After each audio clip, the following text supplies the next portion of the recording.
कांग्रेस के राष्ट्र सचिव और बड़कागांव के पूर्व विधायक अंबा प्रसाद को देखिए धमकी मिली है। अंबा प्रसाद को जान से मारने की धमकी मिली है और इस पूरे मामले में आपको आगे जानकारी दें कि अंबा प्रसाद ने अपनी जान का खतरा बताया। उन्होंने आरोप लगाया है कि रोटवे कंपनी के मालिक के भाई ने उन्हें फोन कर धमकी दी है, उनका राजनीतिक करियर तबाह करने और उनके पिता योगेंद्र साव के जमानत को रद्द करवाने और जेल में भेज देने की बात भी कही गई है। इस घटना के बाद उनके बड़कागांव स्थित पर बड़ी संख्या में पुलिस बल ने छापेमारी की। धमकी मामले में उन्होंने 100 नंबर और केरेडारी थाना में लिखित शिकायत भी दर्ज की है। साथ ही कांग्रेस के प्रदेश एवं राष्ट्रीय नेताओं को इसकी जानकारी दी है। इतना ही नहीं, अंबा प्रसाद ने प्रेस कॉन्फ्रेंस करते हुए इन तमाम बातों को सामने रखा है। ऑडियो भी जारी किया है जिस ऑडियो में उनको धमकी मिली है। सबसे पहले आइए इस ऑडियो को सुनिए। Calm down.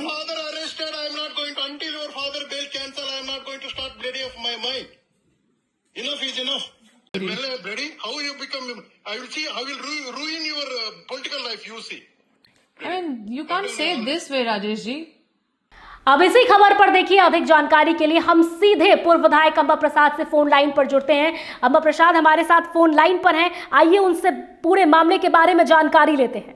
अंबा जी, आपने ये साफ तौर पर प्रेस कॉन्फ्रेंस के जरिए भी दिखाया है कि आपको ये धमकी मिली है, बीजेपी सांसद के भाई की तरफ से ये धमकी बताई जा रही है। पहले आप बताएं कि कब हुआ ये सब कुछ और आपको फोन पर धमकी क्या कुछ मिली, कब आपको फोन आया था और क्या कुछ पूरा मामला है। अंबा जी जी नमस्ते। एक्चुअली हम तो कल ही प्रेस कॉन्फ्रेंस करके पूर्णिमा जी सब कुछ वहाँ पे बता दिए थे जी, और धमकी मुझे परसों मिली थी जिसका हमने एक आवेदन लिख के और थाना में रिसीव भी करा दिया था और सारा चीज स्पष्ट है। खैर कि हम लकीली मतलब समझिए कि कोई मेरे बगल में मेरा वीडियो रिकॉर्ड कर दिए तो उनके फोन में कुछ कैप्चर हो गया उनका कोई धमकी, वरना अगर हम ऐसे बोल देते मीडिया में तो हमें कोई विश्वास भी नहीं करता जी कि इस तरह का कोई धमकी दे सकता है। वो तो समझिए कि मेरा लक था कि मतलब उस समय कोई ऐसे व्यक्ति मेरे बगल में था जो मतलब इस तरह का वीडियो ले पाए। तो आप देख सकते हैं कि इन लोगों का मनोबल कितना बढ़ चुका है और किस तरह से ये कितने कॉन्फिडेंस से ऐसे बोलते हैं कि साफ साफ लगता है जैसे सब कुछ इनके पॉकेट में है, पूरा सिस्टम इनके पॉकेट में है। तो ये एक बहुत बड़ा सवालिया निशान खड़ा करता ही है। देखिए, पुलिस अगर साइड हो गई ना और ये कंपनी से अगर जनता को खुद अपना हक मांगना पड़े ना, तो यहाँ की जनता खुद सक्षम है अपना हक के लिए लड़ने के लिए, अपना हक खुद प्राप्त करने के लिए। लेकिन मुझे लगता है आज बहुत बड़ा रोड़ा का काम कर रहा है प्रशासन। खुद भी पहल नहीं कर रहे, पब्लिक के साथ खड़ा नहीं हो रहे, बल्कि पब्लिक को कंपनी से मतलब कोसों दूर कर रहे हैं और कोशिश कर रहे हैं कि ये अपना जो भी उस तरह के हक मांगने वाले लोग हैं, जो तेज लोग हैं, जो जानकार लोग हैं, जो अवेयर लोग हैं, जो एजुकेटेड लोग हैं, इन लोग को टारगेट कर करके उठा लिया जाता है, थाना में डाल दिया जाता है और पूरा टारगेट ओरिएंटेड रहता है। इनके गाड़ी में दलाल लोग बैठ के चिन्हित कराते हैं कि कौन कौन आदमी तेज बन रहा है, कौन कौन आदमी हक मांग रहा है। तो ये आप लोग ग्राउंड रिपोर्टिंग करने के लिए आइए हमारे क्षेत्र, आपका स्वागत करते हैं, क्योंकि हम नहीं चाहते कि आप मेरी बात सुन के बस उसको ही पेश करें। हम चाहेंगे कि आप क्यों अंबा प्रसाद के ही मुख से सारी बातें आनी चाहिए। जी, जरूरी सवाल अंबा जी, वो लोग तक पहुंचिए, उनकी दर्द को डायरेक्ट आप लोग प्रेजेंट कीजिए। जी, जरूरी बात अंबा जी, आपने ये भी कहा है और ऑडियो पे साफ तौर पर सुनने को मिला है, धमकी दी गई है, राजनीतिक करियर खराब करने की ये धमकी दी गई है। साथ ही आपने ये भी बताया ये धमकी ये जो है ना, ये पहला धमकी नहीं है, इससे पहले भी धमकी दी गई थी, लेकिन इस तरह का प्रमाण नहीं था। हम लड़ रहे थे, फिर भी इसके खिलाफ मेरे को लगा कि हम एक पीड़िता बन के हम इस चीज को हम अब कहाँ बोलेंगे, क्योंकि हमको तो लड़ाई लड़ना है और अभी तो कोई विश्वास भी नहीं करेगा। फिर इसी तरह का एक और प्रकरण ऐसा होता है जिसमें मुझे ऐसा मौका मिल गया कि हम आप लोगों तक पहुंचा सके कि जब हमारे साथ ऐसा हो रहा है तो लोगों के साथ क्या हो रहा होगा। जी, एक अंतिम सवाल अंबा जी दिखाती है। जी, एक अंतिम सवाल आपसे, क्योंकि सुरक्षा को लेकर देखिए एक बहुत बड़ा सवाल यहाँ पर भी है, क्योंकि जैसा कि आपने बताया है कि घर पर आकर आपके जो ड्राइवर हैं और आपके बॉडीगार्ड हैं इन्हें ले जाया गया। आज अगर सुरक्षा का बात करें तो ये कंपनी, ये प्रशासन एक बहुत बड़ा खतरा बन के खड़ा है उन लोगों के सामने जो अडिग हैं, जो डरते नहीं, जो लड़ते रहते हैं, जो लोगों के लिए आवाज उठाते हैं, जो अपने हक और अधिकार की बात करते हैं, जी उन लोगों के लिए अगर सबसे बड़ा दुश्मन अगर कोई है तो वो प्रशासन बना हुआ है, वो इस तरह के कंपनी बने हुए हैं। और आपको बता दे रहे हैं, ये लोग जितना मतलब मुझे आज से परेशान नहीं कर रहे, ये लोग कई समय से परेशान कर रहे हैं। मेरे पिताजी पूर्व मंत्री श्री योगेंद्र साहु को बर्बाद करने के लिए ये लोग कोई कसर नहीं छोड़े, उनको तबाह करने के लिए उनको बहुत यातना, प्रताड़ना, बहुत इसकी मतलब काफी कीमत चुकानी जी पड़ी जी है। जी मेरी माँ पूर्व विधायक श्रीमती निर्मला देवी को इसकी कीमत चुकानी पड़ी है, और हमारे पीछे एजेंसियां लगा दी गई है। ये यूं ही नहीं होता है, जी ये समझने की बात है। हम लोग कोई माफिया नहीं है। जी ये लोग जो चाहते हैं, आज सिस्टम इनके हाथ में है। ये लोग पूरा मतलब ये सिस्टम पे एक बहुत बड़ा एक क्वेश्चन मार्क है कि आज हमारा देश और हमारा राज्य, क्या इन लोगों के मतलब रूल ऑफ लॉ नाम का कोई चीज नहीं है। मतलब रूल ऑफ रूलर हो गया है, रूल ऑफ लॉ नहीं हो गया है।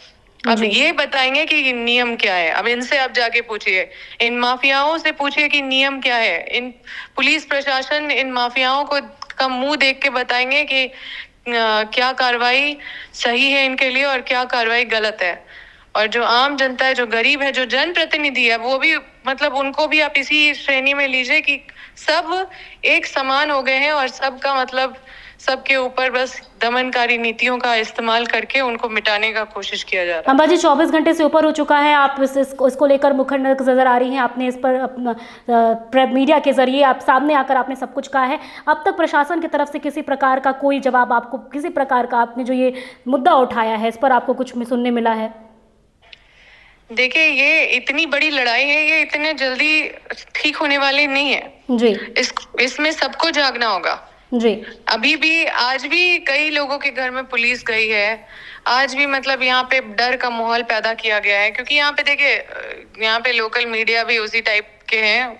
कोई भी डरते हैं ये कंपनी से, और कोई भी इनके खिलाफ नहीं छापते। जो मेरे खिलाफ छापेगा उसको ज्यादा पैसा मिलेगा, उसको ज्यादा वाहवाही मिलेगा, और वो कंपनी के नजर में अच्छा आदमी बनेगा। तो यहाँ पे इसी तरह का माहौल बना के रखा गया है। तो ऐसे माहौल में आप समझ सकते हैं कितना नर्क भरा माहौल होगा आम लोगों के लिए। हम तो एक मतलब हम रिकॉग्नाइज्ड हैं, हमको आप पहचान पा रहे हैं, आप हमको कॉल कर रहे हैं, हमारी बात सुन पा रहे हैं। लेकिन आप सोचिए कि यहाँ के लोग कहाँ जाएंगे?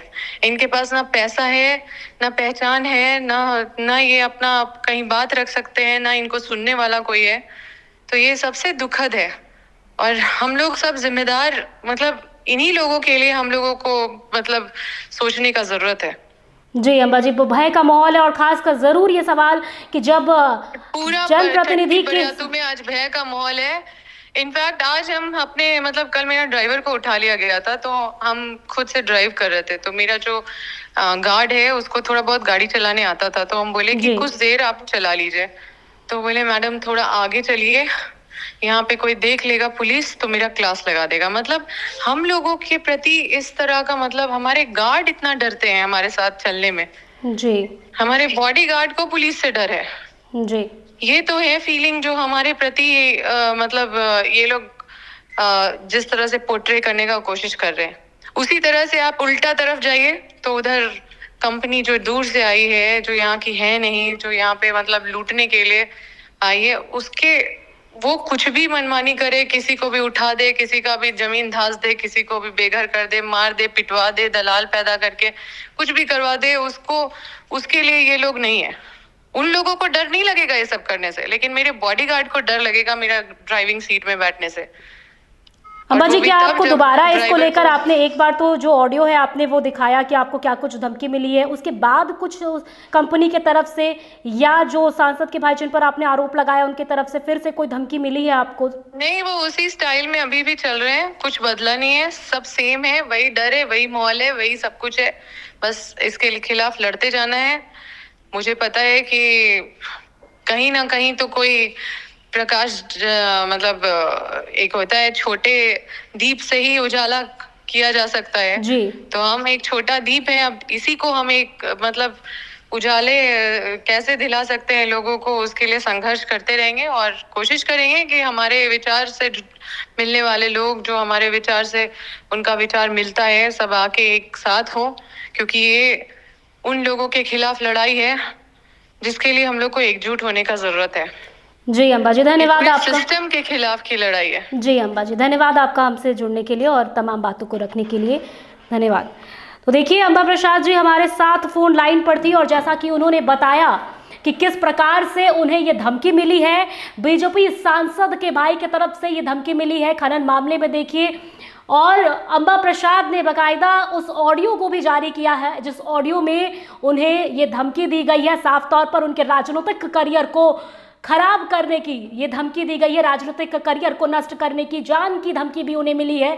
और इसके साथ ही अम्बा प्रसाद ने यह भी कहा है कि उनके घर पर उनके ड्राइवर और उनके बॉडीगार्ड को उठा ले जाया गया, जिसके कारण जो है अम्बा प्रसाद अब प्रेस वार्ता के जरिए उन्होंने तमाम बातें रखी हैं। सुरक्षा और प्रशासन पर भी ये बड़ा सवाल खड़ा हो रहा है और ऐसे में आपने सुना कि अम्बा प्रसाद ने क्या कुछ कहा है इस पूरे मामले को लेकर। अब देखने वाली बात ये होगी कि आखिरकार इस पूरे मामले में जिस प्रकार अम्बा प्रसाद ने तमाम बातें सामने रखी हैं, इस पर क्या कुछ प्रशासन की ओर से पहल की जाती है। सुरक्षा को लेकर भी उनके एक बड़ा सवाल है, क्योंकि उन्होंने भी खुद जैसा कहा कि जिस प्रकार से जनप्रतिनिधि के होने के बावजूद उनके साथ ऐसी स्थिति है और उन्हें इस प्रकार की धमकी बाकायदा दी जा रही है, और धमकी दी नहीं जा रही है बल्कि अगले दिन उनके घर पे लोगों को भेजा जाता है, अगले दिन ही उनके जो बॉडीगार्ड हैं और ड्राइवर हैं उन्हें उठाया जाता है।